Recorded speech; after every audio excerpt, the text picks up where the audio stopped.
The storm was tearing the roof off the world. Rain lashed down in sheets, turning the mountain trail into a river of mud. A lone wagon struggled up the steep path to Blackwood Ridge. The driver pulled the horses to a halt in front of a massive, dark log cabin. Smoke pumped furiously from the chimney of the adjacent workshop a smithy. "This is it, lady," the driver shouted over the thunder. "End of the line." He didn't wait to help her down. He threw a trunk onto the mud, waited for the woman to scramble out, and immediately cracked his whip. The wagon rattled away, disappearing into the storm. Desperate to get off the mountain before the road washed out, Amelia Rose stood, alone in the rain. She wore a silk dress that was entirely unsuited for the frontier, now soaked and ruined. She clutched her reticule, shivering violently. This was not the manor house the agency had promised. This was a fortress of solitude. She gathered her courage and walked to the heavy wooden door of the cabin. She knocked. No answer.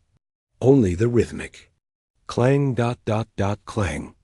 Clang of a hammer hitting an anvil coming from the workshop nearby. She dragged her trunk through the mud toward the workshop. The heat radiating from it was intense. Amelia pushed the workshop door open. Inside, it was like stepping into hell's kitchen. The furnace roared with orange fire. Sparks flew in showers of gold. In the center of the room stood a man. A mountain of a man. He was shirtless, his skin slick with sweat and soot, muscles rippling as he swung a massive sledgehammer onto glowing red steel. "Excuse me," Amelia shouted over the noise. The hammering stopped instantly. The man froze. He didn't turn around. He stood with his back to her, breathing heavily. "Who are you?" His voice was a deep rumble, rough like gravel. I'm Amelia," she stammered, intimidated by his size. "Amelia Rose, your wife." The man turned slowly. Amelia gasped. She couldn't help it. The left side of his face was handsome, strong jaw, piercing blue eye. But the right side was covered by a thick, dark leather mask that stretched from his forehead to his chin, strapped tightly behind his head. It hid the scars, but the mystery was more terrifying than reality. This was Declan Forge, the monster of Blackwood. He looked at her small, shivering figure in the wet silk dress. His single visible eye narrowed in fury. "My what?" he growled. "Your wife," Amelia repeated, her voice trembling. "The agency said your mother sent the money. The contract is signed." Declan threw his hammer down. It hit the anvil with a deafening crash. He marched toward her. Amelia stepped back, terrified he might strike her, but he walked past her and kicked the door shut against the wind. "My mother is dead," Declan spat, looming over her. "And she was a meddling old fool." He grabbed a rag and wiped the soot from his hands, never taking his eye off her. "I didn't order a wife, Miss Rose. I don't need a wife." And looking at you, he gestured disdainfully at her delicate hands and ruined dress. "You wouldn't last a day up here." "I have nowhere else to go," Amelia whispered. "My father's debts. I sold everything to pay the agency fee. I can't go back." "Not my problem," Declan said coldly. "The wagon will be back next week. Until then, you can sleep in the barn." "The barn?" Amelia cried, indignity rising above fear. "I am a lady, Mr. Forge. I will not sleep with livestock." Declan laughed. It was a harsh, dry sound. He took a step closer, invading her personal space. The heat from his body was overwhelming. "You think you're a lady?" he sneered. "Up here, you're just another mouth to feed. Look at me, Amelia." He pointed to his leather mask. "Do you know why I wear this? Because the last person who looked at my face screamed until she fainted. Do you want to see what's underneath? Do you want to see the monster you married?" He reached for the buckle of the mask. Amelia's heart hammered against her ribs. She wanted to look away. She wanted to run. But she planted her feet in the dirt floor. "I am not afraid of scars, Mr. Forge," she lied, her voice shaking. "We'll see," Declan growled. He undid the buckle. The leather fell away. Asterisk. A leather mask dropped into Declan's calloused hand. Amelia didn't scream. She didn't faint. But she did stop breathing for a moment. The right side of Declan's face was a map of agony. The skin was melted, shiny and taut, ranging from angry red to pale white. The eyebrow was gone. The corner of his lip was pulled permanently upward in a grotesque, frozen snarl, revealing teeth. It was a face that had looked into a furnace and lost. Declan watched her reaction with his one good eye, waiting for the horror, waiting for the rejection he had known for 5 years. "Well?" He barked, his voice distorted by the scar tissue. "Run, little lady. Run back to the city where faces are pretty and smooth." Amelia forced her lungs to work. She looked at the scars. She didn't see a monster. She saw a man who had survived something that should have killed him. "It looks ... She started, her voice barely a whisper. "Ugly?" Declan supplied viciously. "Hideous?" "Painful," Amelia finished softly. She looked him in the eye, the blue one that was filled with defensive rage. "Does it still hurt?" Declan blinked. The rage faltered for a second, replaced by confusion. No one had ever asked that. They only asked what happened, or they just looked away. He snarled, slamming the mask back onto his face. He buckled the straps behind his head with trembling fingers. "It hurts when I look at you," he lied, his voice cold again. "Get out of my workshop." "And go where, Mr. Forge?" Amelia asked, shivering as the dampness of her dress seeped into her bones. "It is a hurricane outside. You said the wagon won't be back for a week. Unless you plan to murder me, you have to let me inside the house." Declan stared at her. She was shaking like a leaf, dripping wet, and looked like she would snap in a strong breeze. But her chin was up. He grunted, grabbing a lantern. "Fine. 1 week. Then you leave." He stormed out of the workshop, marching through the rain to the main cabin. Amelia grabbed her heavy trunk, dragging it through the mud, struggling to keep up. He didn't offer to help. He kicked the cabin door open. If the workshop was hell, the cabin was a cave. It was dark, smelling of stale tobacco, unwashed clothes, and dog hair. A massive wolfhound was sleeping by the cold fireplace. It lifted its head, growled once, and went back to sleep. "The guest room is up the ladder." Declan pointed to a loft. "Don't touch my things. Don't talk to me. Cook your own food." He walked to a cupboard, pulled out a bottle of whiskey, and sat in a worn leather armchair, turning his back to her. Amelia stood in the middle of the room. A pile of dirty dishes was stacked on the table. Dust coated every surface. It was a bachelor's den of misery. She looked at the man drinking alone in the dark. He was trying to make her miserable so she would leave.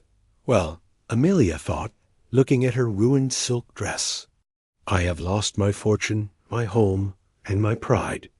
I have nothing left to lose." She walked to the fireplace. She found some kindling. She lit a fire.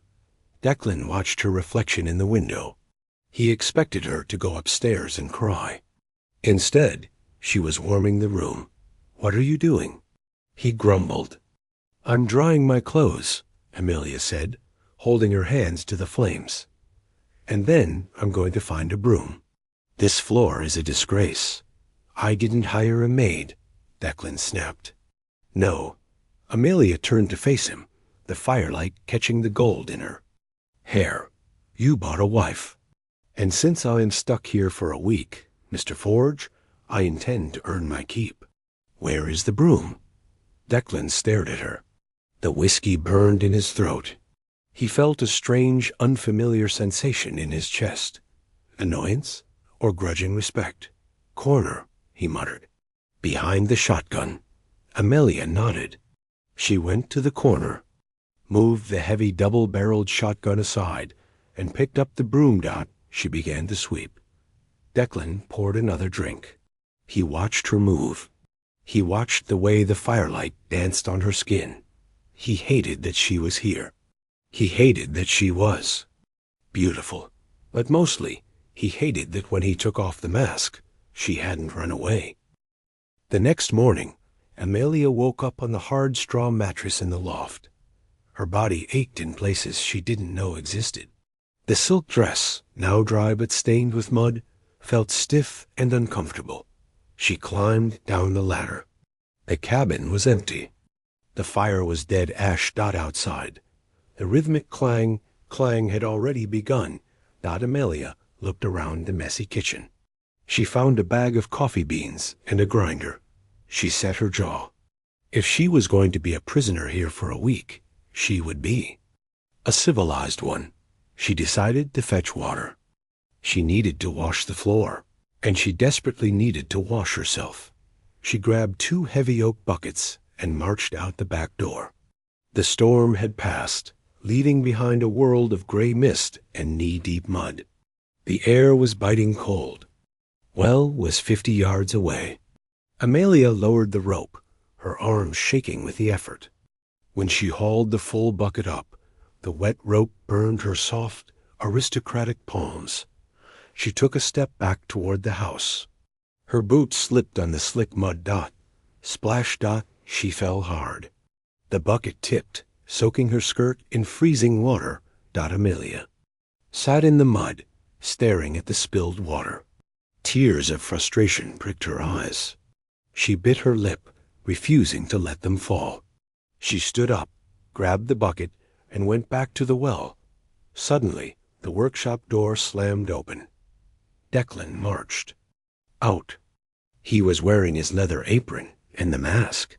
He looked like a demon storming out of the underworld. He didn't say a word. He walked up to her, grabbed the bucket from her hand, and threw it aside. "You're making a mess," he growled. "I am getting water," Amelia retorted, wiping mud from her cheek. "I want a bath." "You're useless," Declan grunted. "You're going to catch pneumonia, and I don't have time to dig a grave in this frozen ground." He grabbed the rope. With one powerful pull, he hoisted a full bucket up as if it weighed nothing. He grabbed the second bucket. "Inside," he ordered. Amelia followed him. He carried the buckets into the cabin and poured them into the copper tub by the fireplace. He made 3 more trips without breaking a sweat. Then he knelt and lit the fire with a few strikes of flint, getting a blaze going in seconds that would have taken Amelia an hour. There, he stood up, dusting ash from his hands. "Water, fire, now stay out of my way." He started to leave. Then he stopped. His blue eye fixed on her hands. Amelia was clutching them to her chest. "Show me," he demanded. "It's nothing." Amelia stepped back. Declan reached out and grabbed her wrist. His grip was iron hard, but surprisingly gentle. He pulled her hands into the light. Her palms, used to embroidery and piano keys, were raw. The rope had stripped the skin, leaving weeping red blisters. Declan stared at her hands. They were so small in his, so fragile. He felt a twist in his gut. Guilt. He had let her struggle out there. He let go of her hand abruptly, as if he had been burned. "Wait here," he muttered. He went to a shelf filled with jars of strange powders and oils. He grabbed a tin and came back. "Sit," he pointed to the armchair. Amelia sat. Declan knelt in front of her. He looked giant, dangerous, and masked. But he opened the tin, revealing a green, pungent paste. "Blacksmith salve," he said roughly, "for burns and scrapes. It stings." He dipped his rough finger into the salve and touched her palm. Amelia hissed, instinctively trying to pull away. "Hold still," Declan murmured. His voice dropped an octave. Losing its harsh edge, he applied the salve with surprising tenderness. His calloused thumb moved over her soft skin. The contrast was startling, the beast tending the beauty. Amelia looked at his mask. She was inches away from him. She could see the sweat on his neck, the pulse beating at his throat. She could smell the scent of hot iron, smoke, and pine that clung to him. It wasn't unpleasant. It was dot masculine. "Why do you wear it inside?" she whispered. "There's no one here but me." Declan's hand froze on her palm. He looked up. His blue eye met hers. For a moment, the air between them crackled with something that wasn't fear and wasn't anger. "You're here," he said, his voice low. "That's why." He stood up abruptly, capping the tin. The moment was broken. "Soak your hands. Don't touch the rope again. I'll bring wood." He turned and strode out the door, escaping the cabin as if it were.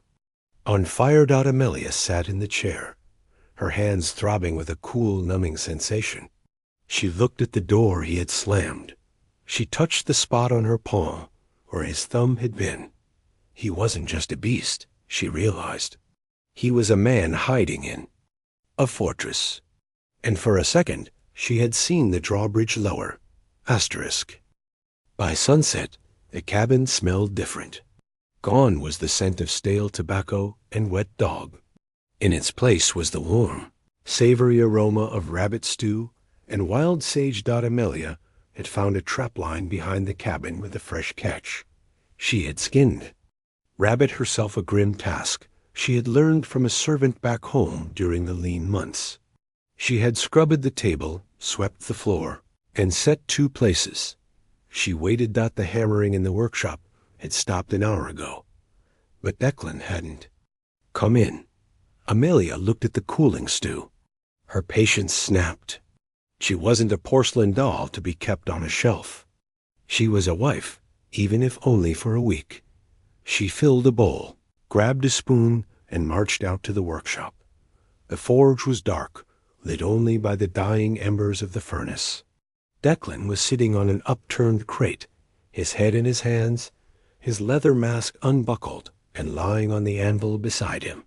He looked exhausted, his scarred face exposed to the shadows. He heard her footsteps.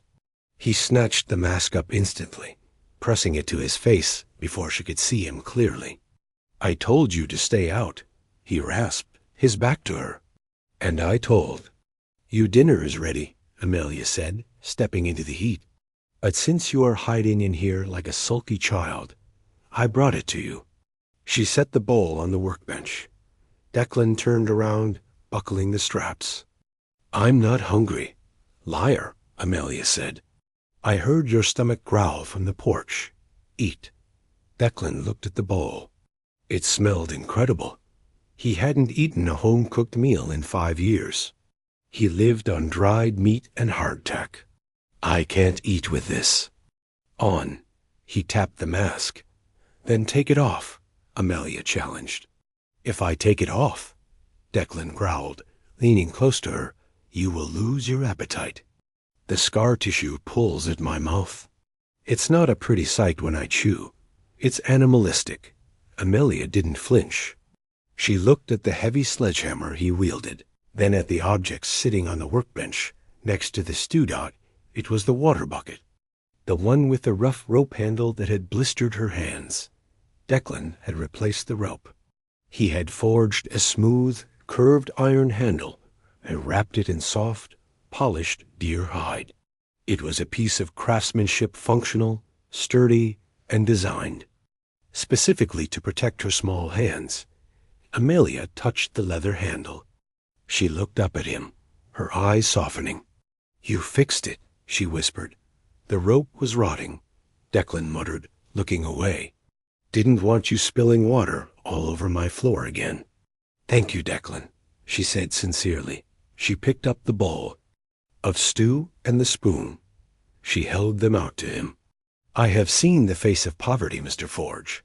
I have seen the face of betrayal on my own family. A scar does not scare me. Please, eat. Declan stared at her. She was relentless.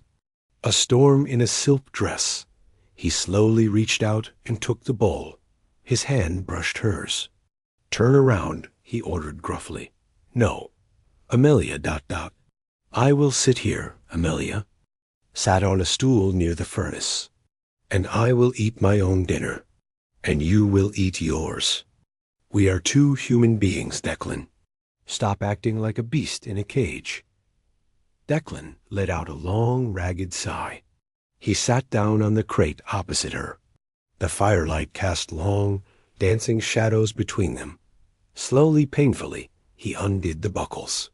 He lowered the mask. He waited for the flinched-out Amelia, took a spoonful of her stew. She looked right at him. She saw the twisted lip, the melted skin. She didn't smile, that would be fake, but she didn't look away. Her expression was calm, accepting. The sage helps the flavor, she commented casually. Declan watched her. He took a bite. The flavor exploded in his mouth, rich, warm, comforting. It tasted like a memory of a life he thought was dead. They ate in silence. The only sound was the crackle of the coals and the clinking of spoons. It was the most intimate moment of Declan's life. When he finished, he scraped the bottom of the bowl. He set it down, wiped his mouth with his hand, and looked at her. You can cook, he admitted, his voice rough but devoid of the usual venom. I can do many things, Amelia said, meeting his gaze, if given the chance. Declan looked at her lips, then up to her eyes. The firelight softened the ruin of his face, highlighting the intense blue of his good eye. Why didn't you leave? He asked suddenly. The driver. He said he could take you back to the depot for free. I heard him. Amelia froze. He had heard that? I have nothing to go back to, she said quietly. My father gambled away our estate. He tried to marry me off to a man 3 times my age, a man who hid his horses. So I ran. I chose the unknown over the cruel. She looked at Declan. One chose the blacksmith over the banker. Declan felt a strange tightening in his chest. He stood up abruptly, a vulnerability becoming too much. He grabbed his mask. The unknown is dangerous, Amelia, he warned, buckling the leather back on, hiding the man away. You don't know what I am. You don't know what I've done. Then tell me, she said, standing up. Go to bed, Declan snapped, retreating into his armor. I have work to do. He turned his back on her, pumping the bellows of the forge, making the fire roar to drown out her presence. Amelia watched him for a moment. She picked up the empty bowls. Good night, Declan, she said softly. She walked to the door. As she stepped out into the night, she looked back. Declan wasn't working. He was standing still, watching her silhouette, his hand resting on the leather-wrapped handle of the water bucket. 2 days passed. The tension in the cabin had shifted from hostile to watchful. They were like 2 orbiters circling each other. Amelia cleaning and cooking, Declan working and watching. It was mid-afternoon. Declan had gone up the ridge to chop timber for charcoal. The rhythmic thwack of his axe echoed down the valley, a comforting heartbeat to the isolation. Amelia was on the porch, shaking on a rug. The sun was finally breaking through the clouds, bathing the mountains in a deceptive peace. She didn't hear the horses until they were right at the fence line. 3 riders. They weren't the stagecoach drivers. They were rough men, their coats caked in mud, their eyes hidden beneath low hat brims. They rode skinny, nervous horses and carried rifles. NSCABBARDS. Drifters. Scavengers of the frontier. Amelia froze. She dropped the rug. She looked toward the ridge where Declan was, but the trees were too thick. Afternoon, ma'am, the lead rider called out. He had a gap-toothed smile that didn't reach his cold eyes. You're a long way from civilization. My Husband is just inside, Amelia lied, her voice steady though her heart pounded. He is cleaning his shotgun. The rider laughed. He looked at the silent cabin, then at the smoking chimney of the empty workshop. Is that right? 'Cause I hear chopping. Up on the ridge. Sounds like hubby is a mile away. He dismounted. The other two followed. They walked toward the porch, their boots crunching on the gravel. We're just hungry, Mom, the leader said, stepping onto the porch stairs. We'll take whatever food you got, and maybe whatever shiny things a pretty lady like you keeps in her jewelry box. Get off my property, Amelia commanded, backing toward the door. Now, don't be rude. The man lunged. He grabbed her arm. Amelia screamed a high, piercing sound that ripped through the valley air. She swung her free hand and slapped him across the face. Feisty, the man roared, pinning her against the wall. I like that. The other two men laughed, kicking the front door open to loot the cabin. Roar. It wasn't a human sound. It was the sound of a grizzly bear charging. From the tree line, a massive shape erupted. Declan. He hadn't stopped to grab a gun. He held his wood-splitting axe in one hand. He was sprinting down the slope, vaulting over fallen logs, moving with a terrifying speed for a man of his size. The two men inside the cabin ran out, drawing their pistols. Shoot him! The leader screamed, releasing Amelia to fumble for his own gun. Crack! Declan didn't slow down. He threw the axe. It spun through the air like a wheel of death and embedded itself in the porch post, inches from the leader's head. The wood splintered with an explosion of dust. The leader flinched, falling backward off the porch. Declan slammed into the two men on the ground. He didn't use weapons. He used his fists hardened by years of swinging hammers against steel. He punched the first man in the jaw. The sound of bone breaking was sickening. The man crumpled instantly. The second man tried to pistol whip him.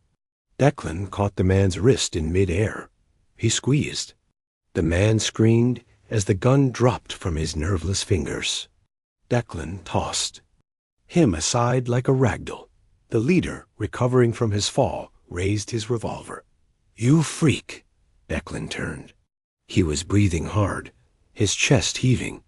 The leather mask was splattered with mud. He looked like a nightmare come to life. He didn't dodge. He walked straight at the gun. The leader's hand shook. He fired. Bang! The bullet grazed Declan's shoulder, tearing the fabric of his shirt. But Declan didn't even flinch. He reached out and grabbed the barrel of the gun. The metal was hot, but Declan, a blacksmith who handled white-hot iron, didn't care. He wrenched the gun from the man's hand and crushed the trigger guard with his bare grip. Run? Declan growled. The word was a vibration in the air. The leader looked at his unconscious friends, looked at the bent gun, and looked at the masked giant. Terror took over. Let's go. Move. He scrambled to his horse. The other two, groaning and bleeding, stumbled after him. They mounted up and galloped away as if the devil himself was snapping at their heels. Declan stood in the yard, watching them disappear. Blood trickled down his arm from the graze. His fists were clenched so tight his knuckles were white. The beast had protected his territory. But now he had to face the beauty. He turned slowly to look at the porch. Amelia was pressed against the wall, her eyes wide, her chest heaving. She had seen the violence. She had seen the unstoppable rage. Declan felt a cold stone drop in his stomach. This is it, he thought. Now she sees the violence. Now she runs. He didn't approach her. He stepped back, ashamed of the blood on his hands. Are you hurt? He asked roughly, not looking at her. Amelia stared at him. She looked at the axe embedded in the post. She looked at the blood on his shoulder. She didn't run away. She ran to him. She flew down the steps and grabbed his arm, inspecting the gunshot wound. "You're bleeding," she cried. "He shot you." Declan froze. He looked down at her. She wasn't looking at him with fear. She was looking at him with panic and ... concern. "It's a scratch," he muttered, trying to pull away. "I'm fine." "Go inside, Amelia." "It's not safe." "You are the safest thing on this mountain, Declan Forge," Amelia said fiercely. She looked up at his masked face. Her hands were shaking, but she held onto his arm tight. "Thank you," she whispered. Declan looked at her small hands. On his bloody sleeve, the adrenaline was fading, leaving him trembling. "I could have killed them," he confessed, his voice hollow. "I wanted to." "But you didn't," Amelia said firmly. "You saved me. Now come inside. It's my turn to fix you." She tugged on his arm. And, for the first time in his life, the giant let himself be led. The kitchen was quiet, save for the hissing of the water kettle on the stove. Declan sat on the wooden chair, gripping his knees. The adrenaline had crashed, leaving him exhausted. His shoulder throbbed with a dull, hot rhythm where the bullet had grazed him. Amelia moved around him with purpose. She had torn strips from her petticoat to make bandages. She poured hot water into a bowl and added a splash of whiskey to disinfect it. "Take off your shirt," she said softly, standing behind him. Declan stiffened. "It's just a scratch, Amelia." "Just slap a rag on it." "The fabric is torn into the wound," she insisted. "I need to clean it. Take it off." Declan hesitated. He looked at the fire. Slowly he reached for the buttons. His fingers were clumsy with fatigue. He pulled the ruined flannel shirt off his shoulders and let it drop to the floor. Amelia drew a sharp breath. It wasn't just his face. Declan's torso was a landscape of violence. The burn scars that destroyed his face continued down his neck, across his right shoulder, and shattered over his chest like a lightning strike. The skin was puckered and silver white against the tan of his muscles. It was a testament to an explosion that should have killed any mortal man.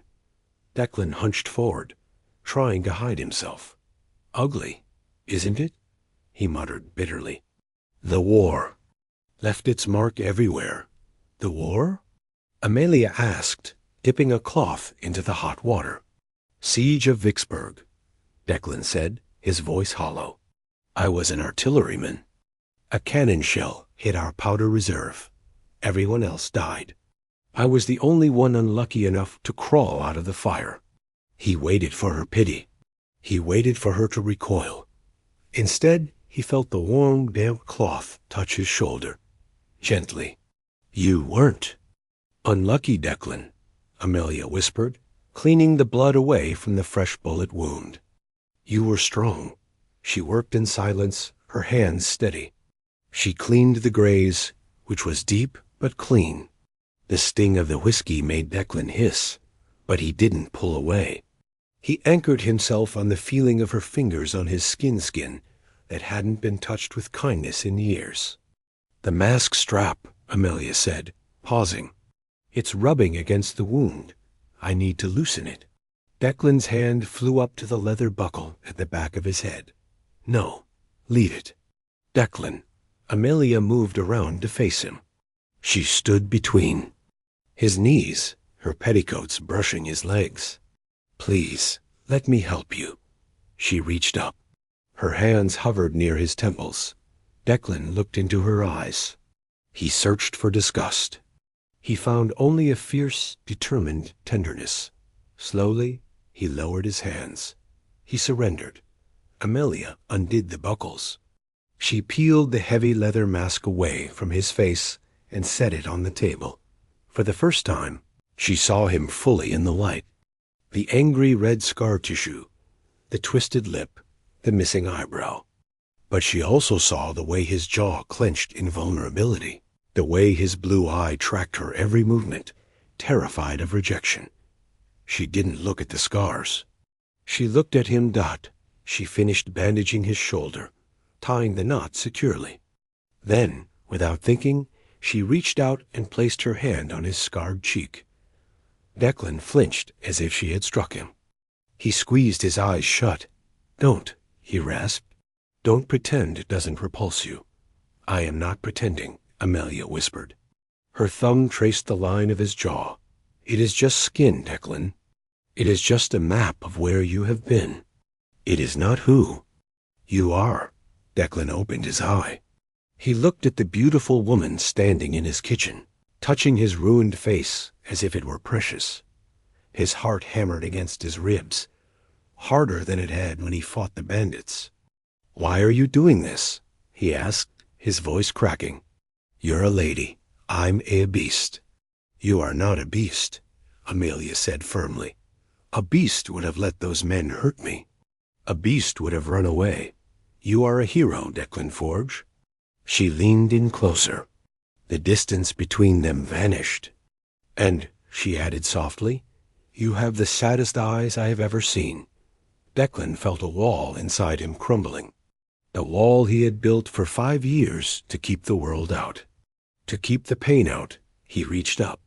His large, rough hand covered hers. On his cheek. He pressed her palm against his face, closing his eyes, breathing in her scent of lavender and rain. "Amelia," he groaned out. It was a plea, a confession, a warning. The moment stretched, fragile, an electric dot then. Amelia pulled back slightly. She looked at the calendar on the wall. "Tomorrow is Friday," she said, her voice dropping to a whisper. "The wagon comes on Saturday." The reality hit Declan. Like a splash of ice water. Saturday. The contract was up. She would leave. She would go back to the city, to a life of tea parties and silk, far away from the soot and the scars. He dropped his hand. He looked away, the mask of coldness sliding back into place even without the leather. "Right," he said roughly. "Saturday. You'll be safe then." He stood up, grabbing his shirt from the floor. He didn't put the mask back on, but he turned his scarred face away from her. "I'm going to check the livestock," he muttered. "Declan, wait." But he was already gone, walking. Out into the twilight, running away from the one thing that scared him more than fire. Hope. Friday night descended on Blackwood Ridge like a heavy curtain. The air was thick with the unsaid. Amelia sat on the edge of the loft bed. Her trunk was packed. Her silk dress, cleaned and mended as best as she could manage, was folded neatly. Tomorrow. The wagon would come at dawn. She would go back to the city, find a boarding house, maybe find work as a governess. It was the sensible thing to do. It was what she wanted. Wasn't it? Below her, the cabin was silent. Declan hadn't come in for dinner. Outside, the clang of the hammer rang out, but tonight the rhythm was different. It wasn't steady. It was frantic, furious, desperate. Amelia couldn't sleep. The sound was calling to her. She climbed down the ladder, wrapped a shawl around her shoulders, and walked out into the cool night air. The workshop door was ajar. The orange glow of the furnace spilled out onto the mud. Amelia stepped inside. Declan was there. He wasn't wearing his shirt, and he wasn't wearing his mask. He didn't care anymore. The heat of the forge slicked his scarred torso with sweat. He was working a piece of metal with delicate, obsessive precision, holding it with tongs, tapping it with a smaller hammer. He sensed her presence. He stopped hammering, but didn't turn around. "Go to bed, Amelia," he rasped. "You have an early start." "I couldn't sleep," Amelia said, stepping closer to the heat. "What are you making?" Declan hesitated. He plunged the hot metal into a bucket of oil. Hiss, steam billowed up, smelling of burnt earth. He pulled the object out and wiped it on a rag. He turned slowly to face her. In his large, blackened hand sat a flower. It was a rose. Forged from iron. The craftsmanship was breathtaking. Every petal was distinct, curling delicately at the edges. The thorns on the stem were sharp and real. It was heavy, dark, and permanent. For you, Declan said, his voice gruff. He held it out. Amelia gasped softly. She reached out and took the cold metal flower. It was heavy in her hand. Declan, it's beautiful. It won't wilt, Declan muttered, looking at the floor. And it won't die in the winter, like you. He turned back to his workbench and picked up a heavy leather pouch. He tossed it onto the anvil. It landed with a heavy clink. And this, he said. Amelia looked at the pouch. What is it? Gold, Declan said. $500. It's the money my mother saved, plus my earnings from the last year. Amelia looked up, confused. Why are you giving me this? Refund, Declan said coldly. For the agency fee, and extra. Enough to set you up in the city. You can buy a ticket east. You can buy new dresses. You can forget you ever came to this godforsaken mountain. Amelia felt a sharp pain in her chest, sharper than any thorn. You are paying me to leave? She whispered. I'm setting you free, Amelia, Declan shouted, slamming his hand on the anvil. The sudden noise made her jump. He stepped closer, the scars on his face twisting in anguish. Look at me. Look at this place. It's a prison. I live in soot and smoke. I have a face that scares children. You are a lady. You belong in a garden, not a furnace. He pointed to the door. The wagon comes at dawn. Take the gold, take the rose, and go find a man who can give you a life without nightmares. Amelia stood there, clutching the iron rose. The gold pouch sat on the anvil between them, a bribe to make her disappear. She looked at the man who had bandaged her hands, the man who had fought 3 gunmen to save her, the man who had made a flower out of iron because he couldn't say the words in his heart. She set the iron rose down on the anvil. No, she said. Declan blinked. What? I don't want the gold, Amelia said, her voice rising. And I don't want a life without nightmares if it means a life without you. Amelia, stop. You think you are saving me? She stepped forward, poking him in his scarred chest. You are just a coward, Declan Forge. You are afraid that if I stay, I might actually love you. And you don't think you deserve it. Declan caught her hand. He pulled her close, his blue eye blazing with intensity. I don't deserve it, he roared. I am a monster. You are only a monster if you send me away, Amelia yelled back. I am not afraid of your face. I am afraid of leaving. She grabbed the lapels of his leather apron and pulled him down. Kiss me, she demanded. Kiss me and tell me you feel nothing. If you can do that, I will leave. Declan froze. He looked at her lips. He looked at the fire in her eyes. He was trembling. Amelia ... he groaned. You don't know what you're asking. I know exactly what I'm asking, she whispered. Declan couldn't fight it anymore. The walls were gone. The mask was gone. He let out a low, defeated sound and crashed his mouth onto hers. It wasn't a gentle kiss. It was hungry, desperate, and searing hot. It tasted of smoke and tears and 5 years of loneliness. His rough hands tangled in her hair, pulling her closer, as if he wanted to merge her into his very skin. Amelia melted into him, wrapping her arms around his neck, holding on for dear life. For a long moment, the only sound in the workshop was the roar of the fire and their ragged breathing. Then Declan pulled back. He rested his forehead against hers, his eyes closed. You foolish woman, he whispered, his voice thick with emotion. You stubborn, foolish woman. Does that mean I can stay? Amelia asked breathlessly. Declan opened his eyes. He looked at her. He looked at the iron rose on the anvil.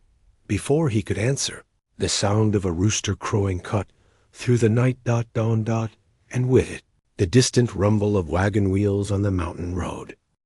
The wagon rattled into the yard, mud splattering the porch steps. The driver, the same grumpy man who had dropped Amelia off a week ago, hopped down. He looked at the gloomy sky and at the couple standing on the porch, right on time. He spat, checking his pocket watch. "Got your trunk ready, miss? Storm's brewing again. I want to be off this rock by noon." Amelia stood by her heavy trunk. She wore her traveling cloak. Her hands were clasped tightly in front of her. Declan stood behind her, in the shadow of the doorway. He had put his shirt on, but he wasn't wearing the mask. He looked at the driver's shocked expression as the man saw his scarred face, but he didn't look away. He just stared at the back of Amelia's head, waiting for her to walk. Down the stairs, the driver whistled, looking at Declan with open disgust. "Sweet mother of God, you survived a week with that? Come on, lady, let's get you back to civilization." He reached for the handle of Amelia's trunk. "Don't touch it," Amelia said. Her voice was quiet, but it cut through the morning air like a whip. The driver paused. "Excuse me?" Amelia turned to Declan. She reached into her pocket. She pulled out the heavy leather pouch, the gold Declan had given her to leave. She turned back to the driver. She tossed the pouch to him. He caught it, surprised by the weight. "That is for your trouble," Amelia said, "and for a delivery." "What? Delivery?" the driver asked, opening the pouch and eyes widening at the glitter of gold. "Take this trunk," Amelia kicked the heavy box. "Back to the city. Sell the clothes. Sell the trinkets. I don't need them." You ain't coming?" The driver looked confused. "Lady, look at this place. Look at him. You really want to stay in this hellhole?" Amelia stepped back. She reached out and took Declan's hand. His large, scarred fingers curled around hers instantly, holding on tight. "This isn't a hellhole," Amelia smiled, looking up at her husband. "It's a fortress, and I am the queen." Declan felt his chest swell with a feeling he hadn't known in years. Pride. He stepped out of the shadows, fully into the light. He glared at the driver with his piercing blue eye. "You heard my wife," Declan rumbled. "The trunk goes. She stays." The driver looked at the gold, then at the giant man who looked ready to tear the wagon apart with his bare hands. "Suit yourself." The driver grunted. He hauled the trunk onto the wagon bed. "Crazy folks, both of you." He climbed up, cracked his whip, and the wagon lurched forward. They stood on the porch and watched it go. They watched it disappear down the winding mountain trail, taking Amelia's past, her debts, and her old life with it. The silence that followed was profound. It wasn't empty. It was full of promise. Declan looked down at Amelia. He raised his hand to touch her face, hesitant. "You're stuck now," he warned, his voice rough. "No refunds, no returns. The winters are hard, Amelia. The work is dirty." Amelia reached into her other pocket. She pulled out the iron rose. She held it up between them. "Iron doesn't break in the winter, Declan," she whispered. "And neither will I." Declan let out a breath he felt like he'd been holding since the war. He pulled her into his arms, burying his face in her neck, not caring who saw, not caring about the scars. "Welcome home, Amelia," he murmured against her skin. "I am home," she replied. Epilogue. 1 year later, the Blackwood Ridge was blooming. Wildflowers grew in the window boxes of the cabin. The path to the workshop was lined with stones. The smell of baking bread mixed with the scent of hot iron. Inside the workshop, the furnace roared. Declan Forge was at the anvil. He was hammering a horseshoe. He wasn't wearing a mask. The heat flushed his face, making the scars stand out, but he didn't hide. The door opened. Amelia walked in. She was carrying a basket of lunch, and she looked different. Her silk dresses were gone, replaced by practical cotton, but she looked healthier, stronger, radiant, and she wasn't alone. Strapped to her chest in a sling was a sleeping infant, a boy. Declan stopped hammering. He put down his tools and wiped his hands. He walked over to them, his eyes softening instantly. "Is he asleep?" he whispered. Finally, Amelia smiled, kissing Declan's soot-stained cheek. "He has your temper." He screamed for an hour. Declan looked at his son. He gently touched the baby's tiny hand with his large, rough finger. "Does he ... Declan hesitated, the old fear surfacing for a second. "Does my face scare him?" Amelia laughed softly. She took Declan's hand and placed it on the baby's chest. "Declan, look at him. He sleeps soundly. To him, you aren't a monster." She looked up at her husband, her eyes shining with love. "To him, and to me ... you're just Dad." Declan Forge, the monster of Blackwood, smiled. It was a crooked, scarred smile, but it was the most beautiful thing Amelia had ever seen. He wrapped his arms around his family, grateful for the storm that had brought them together and the iron will that had kept them there. The end.